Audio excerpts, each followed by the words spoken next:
Cassian Moonshadow. The city of Aithoria hung suspended amongst the currents, a lattice of pearl and glass anchored to colossal, bioluminescent jellyfish. I, Cassian Moonshadow, a wisp by trade, navigated the crowded sky streets in my skiff, the Ether Drift. My work wasn't glamorous, mostly delivering packets of crystallized memories and distilled dreams, but it was honest. Aithoria thrived on the exchange of intangible goods, a delicate ecosystem built on the whims of the etheric currents. Each morning, the light filtered through the jellyfish blooms, casting everything in an ethereal glow. It was a quiet, predictable life, and I preferred it that way. The currents felt right, humming with a steady energy. I knew them like the back of my hand, each shift and eddy a familiar comfort. The stillness broke with a tremor. Not a physical shaking, but a disruption in the etheric flow. The jellyfish blooms pulsed erratically, their light flickering. Then, the calm stone in my skiff crackled to life, a frantic message from Master Theron, head of the Aithorian Exchange. Cassian, report immediately. A major severance, a complete blockage in the western currents. Trade has halted. And the whispers speak of a shadow collector. Shadow collectors were legends, beings who stole etheric energy, leaving behind only emptiness. I hadn't believed in them, not truly. But the tremors, the blockage, it felt like something ancient and terrible had awakened. I followed Master Theron's coordinates, heading west toward the Veil, the edge of Aithoria where the etheric currents dissipated into the boundless sky.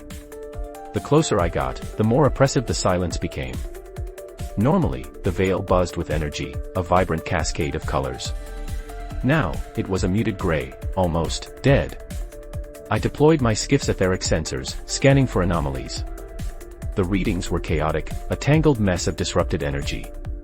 Then, I detected it, a faint signature, pulsing with a cold, unnatural light. It wasn't a natural blockage. It was a siphon, drawing the etheric energy away, concentrating it somewhere beyond the veil.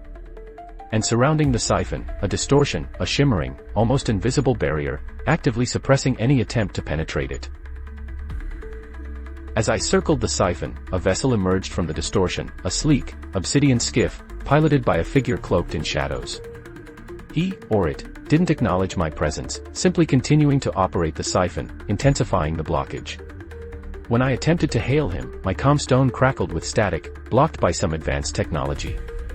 Then, he turned, revealing a mask of polished bone, and eyes that burned with a cold, violet light. He raised a hand, and tendrils of shadow lashed out, disabling my skiff's engines.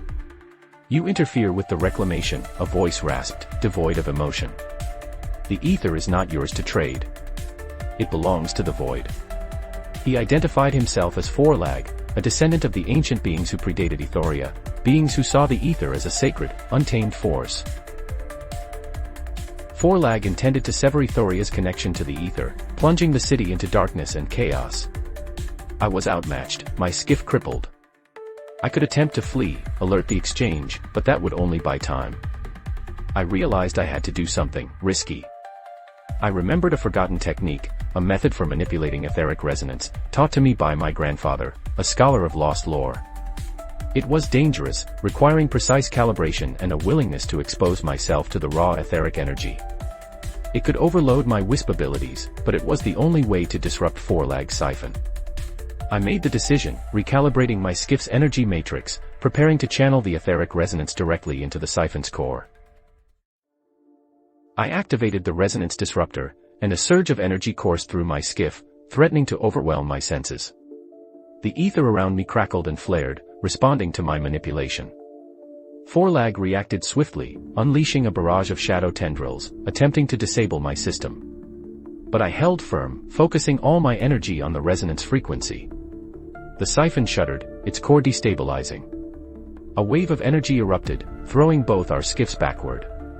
The distortion surrounding the siphon flickered and shattered, revealing a swirling vortex of pure, raw ether. Forlag, momentarily stunned, struggled to regain control, but the vortex was too powerful, drawing him and his skiff toward its center.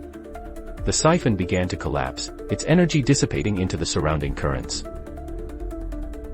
The collapse of the siphon sent a shockwave through Aithoria, but instead of darkness, a wave of revitalizing energy washed over the city. The jellyfish blooms pulsed with renewed vigor, their light brighter than ever before. Forelag was gone, swallowed by the vortex, but his influence lingered, a chilling reminder of the ancient forces that lay beyond the veil. The etheric currents, though shaken, were restored, flowing freely once more. The exchange reopened, trade resumed, and Ethoria breathed a collective sigh of relief.